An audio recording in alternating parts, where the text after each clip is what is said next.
In this video, we will use this GMR Fantom radar to show you how to increase the echo intensity on CR1522. Radar wave decreases when it travels through air, but we can increase the echo intensity by increasing the wavelength or pulse duration. The target size feature and pulse expansion feature are designed for this. These two features are similar, so in this video, we will only show you how to use target size on a Fantom radar. To adjust target size, press Menu. Echo Tuning. Target size. Then, let's compare larger and smaller.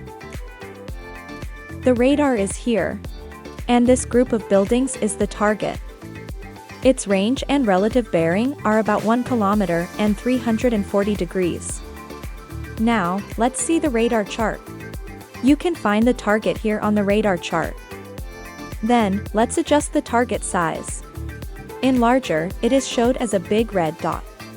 You can identify it fast and easily.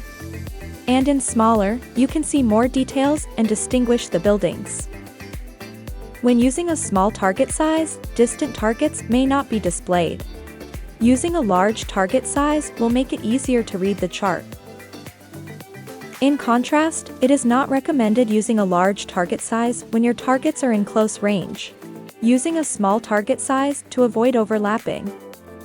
And that's it. Although we demonstrate how to use the features on land, the concepts are the same on water. Thanks for watching.